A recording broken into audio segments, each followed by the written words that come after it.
এইটো বিহুৰ মানসিকতা নহয়, এইটো হিংসাৰ মানসিকতা, এইটো ঘৃণাৰ মানসিকতা। অসমীয়াই বহাগ বিহুৰ দিনা, মাঘ বিহুৰ দিনা, কাতি বিহুৰ দিনা কাকো হিংসা নকৰে। আমি এটাই কামনা কৰোঁ যে সকলো পৰিয়ালৰ মেজিৰ জুয়ে অমংগল আঁতৰাই লৈ যায়। মেজিৰ জুয়ে প্ৰতিগৰাকী মানুহৰ পৰা দুখ আঁতৰাই লৈ যায় আৰু মেজিৰ জুয়ে সকলোৰে ঘৰ সংসাৰ পৰিয়াল উজ্বলাই তোলে। মেজিৰ জুইৰ উদ্দেশ্য ঋণাত্মক নহয়। মেজিৰ অগ্নিৰ অৰ্থ সেইটো হ'ল ইতিবাচক, পোহৰৰ জল। তেওঁলোকে অসমীয়া ভাষাৰ লগত কংগ্ৰেছৰ কোনো সম্পৰ্ক নাই, এইটোকে তেওঁলোকে আজি বাজপেয়ী ভৱন জ্বলোৱাৰ ফটো এটা দি আমি পদক্ষেপ নলওঁ। মানুহে নিজে বুজি পাইছে যে মাঘ বিহুৰ ভোগালীৰ উৰুকা একো বুজি নাপায়, তেওঁলোকে খালি মিয়াক বুজি পায়।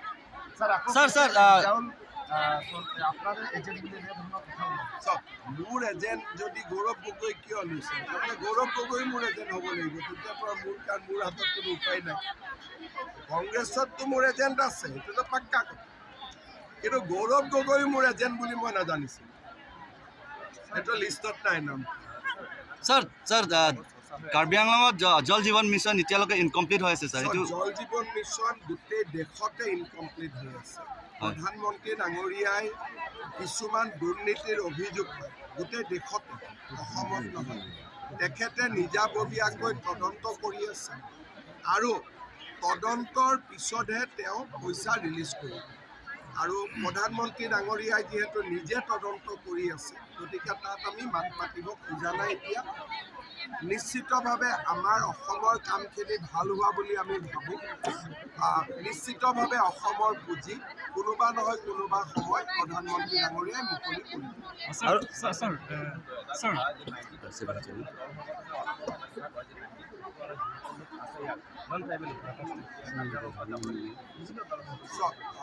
আইনত আৰু সংবিধানত যি লিখা আছে আমি তেনেকেই কাম কৰিব লাগিব। এই বিষয়বিলাক লৈ পেলাই বহুজনে বহু কথা কৈ আছে, কিন্তু মই ভাবোঁ যে কাৰ্বি আংলঙত কোনোবা যোৱাটোতকৈও 244টোহে বেছি ইম্পৰ্টেণ্ট। সেইটো হৈ গ'লে মানুহৰ সমস্যাবিলাক নিজেই নোহোৱা হৈ যাব, কাকো খেদাৰ দৰকাৰ নহ'ব, তেতিয়া নিজে নিজে কামবোৰ হ'ব। গতিকে আমি স্থায়ী সমাধানত চকু দিব লাগে। এই বিষয়ে মই আজি ৰাতি ডিফুত আছোঁ, আলোচনা কৰি আমি সমস্যাবিলাকৰ স্থায়ী সমাধান কৰিব। আৰু স্যাৰ আৰু কাৰ্বি আংলং ৰাইজে ধানৰ মূল্য উচিতটো পোৱা নাই স্যাৰ। কিয় FCI থকা পাছতো মানে গাঁৱে গাঁৱে মিল বহাই সিহঁতে কম দামৰ পৰা ধান কিনিহে এতিয়া কৰিব নোৱাৰে। আমিতো 2600 টকা দি আছোঁ।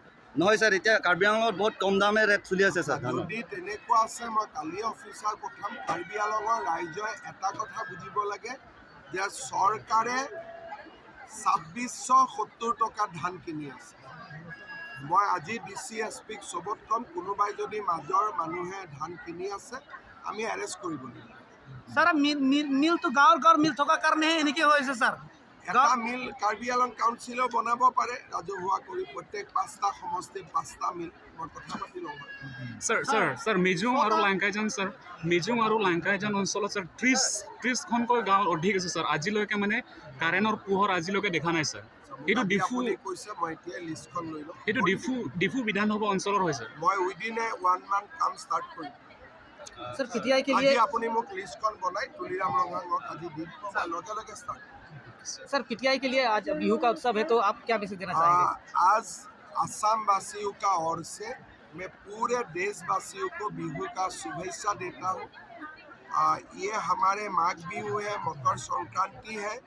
असम के लिए आज बहुत ही पावन दिन है। मैं पूरा देशवासियों को भोगाली बिहू का, माघ बिहू का शुभकामना देता हूँ। सर जो बगरुम्बा डांस होने वाला है, सत्तर मोदी जी आने वाले हैं, तो उनके बारे में क्या बोलना चाहेंगे? हमारे असम का एक ट्राइबल समूह है जिसका नाम बोडो है, बहुत बड़ा जनगोष्ठी है। ये बोडो का जो डांस है इसको बागरुम्बा बोलते हैं। 17 को प्रधानमंत्री जी आएगा, 10,000 से ज़्यादा युवाओं ने ये बागरुम्बा डांस का एक सामूहिक प्रदर्शन करेगा। सर कारगिल में देखा गया कि जो महागठबंधन एक बना है जो एपीएसएलसी और कांग्रेस सबको लेके, और तो इससे आपको देखिए, एपीएसएलसी या कांग्रेस का कोई एजेंडा नहीं, और ये लोग घृणा चाहते हैं, हम लोग प्रेम और मोहब्बत चाहते हैं। तो इसीलिए आपने देखा होगा, अभी सारे गांव का मालूम ही है कितना हमको प्यार करते हैं। आप लोग तो खुद ही देखा, चुनाव का परिणाम तो उसी से आपको पता चल जाना चाहिए। इस बार 126 में 26 रहेगा सर।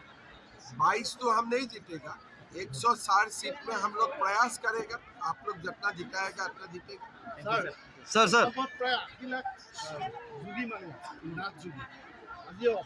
কিমান আছেতো নাজানো। 2027 চনত জনগোষ্ঠী হিচাপত চেঞ্চাছ হ'ব। যেনেকৈ মই নাথ, এইবাৰ চেঞ্চাছত মই নাথ লিখোঁ, এইবাৰ চেঞ্চাছত মই নিজক চুতীয়া বুলি লিখোঁ, আহোম বুলি লিখোঁ। 27 চনৰ চেঞ্চাছৰ পিছত আমি গম পাম অসমত কোন জনগোষ্ঠীৰ কিমান মানুহ। কিন্তু ইমান ডাঙৰ এটা সংগ্ৰাম চলি আছে ছাৰ, মোৰ লগত আলোচনা চলি আছে, অৰবিন্দ নাথৰ লগত মই যোগাযোগত আছোঁ। কেইদিনমান আগতেতো শ্বহীদ মন্দনাথৰ শ্বহীদ স্তম্ভও উদ্বোধন কৰিলোঁ। নাথ সম্প্ৰদায়ৰ মানুহৰ লগত মোৰ বহুতে ভাল সম্পৰ্ক, আমি কথা বতৰা পাতি থাকোঁ। দুই এদিনতে মই মাতিমো। सर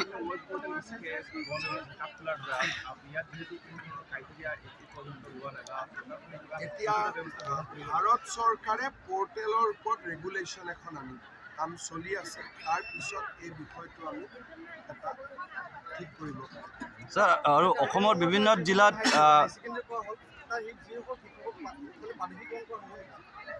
মই নাজানো, মই বুজি ল'ম। কাৰ্বি আংলঙৰ নিয়মটো আমাতকৈ বেলেগ, মই বুজি ল'ম। सर कार्बी आंगलং লাষ্ট এটা প্ৰশ্ন কাৰ্বি আংলঙৰ নিয়ম কানুনখিনি অলপ আমাৰ বেলেগ ষ্টেটতকৈ বেলেগ হৈ থাকে। ছাৰ, লাষ্ট এটা প্ৰশ্ন সোধোঁ। পশ্চিম কাৰ্বি আংলঙত আজিলৈকে কোনো ছায়েন্স ষ্ট্ৰীম, জনজাতীয় লোক ইমান আছে, তাত এখন জিলা হয়, কিন্তু আজিলৈকে অসম চৰকাৰে আমাৰ কলেজৰ কনষ্ট্ৰাকশ্যন হৈ গ'ল, তাতে ছায়েন্স থাকিব। ফেব্ৰুৱাৰী মাহত ৰণোজ পেগু আহি তাক উদ্বোধন কৰিব। College already building complete. High ছেকেণ্ডেৰীবিলাকতো ফিডাৰ কলেজ আমি বনাব লাগিব। सर অসমৰ বিভিন্ন জিলাত ইলিগেল মাইনিংকেইটা বন্ধ কৰা হৈছে, কিন্তু ইয়াত কাৰ্বি আংলঙত চক কাৰ্বি আংলঙৰ কথা বতৰাত আমি নিজে বৰ বেছি নোসোমাওঁ, কাৰণ ইয়াতে আপোনালোকক অটনমি দিয়া আছে। গতিকে আপোনালোকে যদি কমপ্লেইন দিয়ে মই হাত দিব পাৰিম, কিন্তু কমপ্লেইন নিদিলে অসম চৰকাৰে নিজে নিজে কাৰ্বি আংলঙৰ মাজত সোমাই গ'লে মানুহে আকৌ আমাকে ধৰিব যে আমি 6 শিডিউলটো বেয়া কৰি আছোঁ। সেইকাৰণে কোনোবাই যদি মোক কমপ্লেইন দিয়ে যে অমুক জেগাত মাইনিং হৈ আছে, মই ডেফিনেটলি একশ্যন ল'ম, কিন্তু কমপ্লেইনটো কাৰ্বি আংলঙৰ পৰা হ'ব লাগিব। সকলোকে Bhogali. Thank you sir, I love you sir.